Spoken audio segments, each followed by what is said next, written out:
Kung makapagsasalita lamang ang kalikasan, marahil ay marami na ang kanyang idinaig.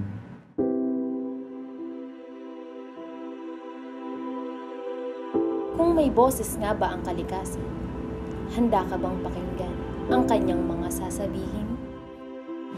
Huminto ka panandali, iyong muling pagmasdan ang kapaligiran.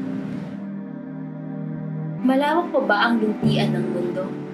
Pinapalitan na ng mga industrialisasyon ang ating mga kapupirang narito. Ang mga binhing ipupunla ay paubos na ng paubos.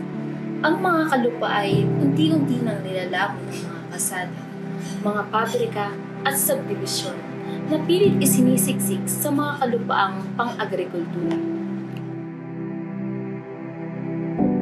Tingnan natin muli ang mga nakapalibot sa ating kalikasan. Kapaligiran ay puro na hasik ng lagim ng mga hindi nabubulok na kalaban. Ang mga plastik na daan taon na bago mabulok.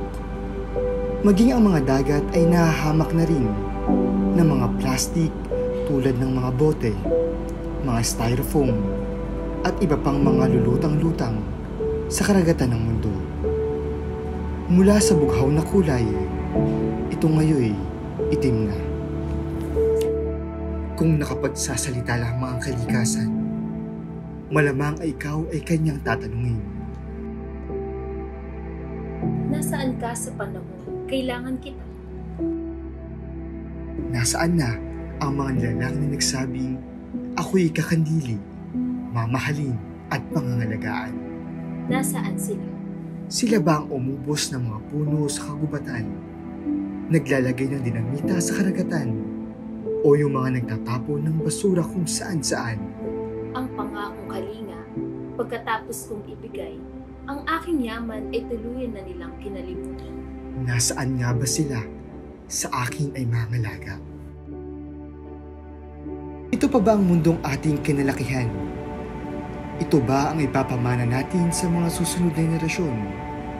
Itong mundong ito, sigurado ako na hindi ito ang mundong gusto mong ipakita sa mga susunod na henerasyon. Masakit mang isipin, ngunit kung tayo ay hindi kikilos at patuloy lamang sa ating mga ginagawa, patuloy na maging karumal-dumal ang kalagayan ng ating kalikasan.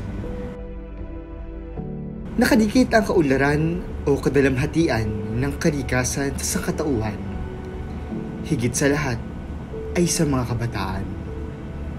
Tulad ng isang binhi ng palay o bagong usbong na halaman, nagbibigay ng pag-asa ang mga kabataan sa paglago ng inang kalikasan.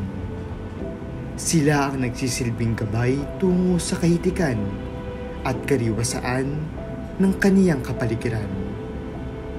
Bukod pa rito, sila ang may kakayahan patungo sa pagbabago at hawak nila ang susi ng kinabukasan. Ang kabataan, bagamat hindi hinog sa edad, ay may habang buhay na gugugulin upang bigyang halaga ang kanyang kalikasan na nagbibigay sa kanya ng buhay at pag-asa. Ang bansang Pilipinas ay pinagpala ng napakaraming bukirin. Kada sakahan ay ang buhay ng mga magsasaka. At sa bawat pagyuko ng magsasakang Pilipino, ay siya ring pagpunla ng sipag at tiyaga. Kung makapagsasalita lamang ang kalikasan, ano kaya ang gusto nitong sabihin?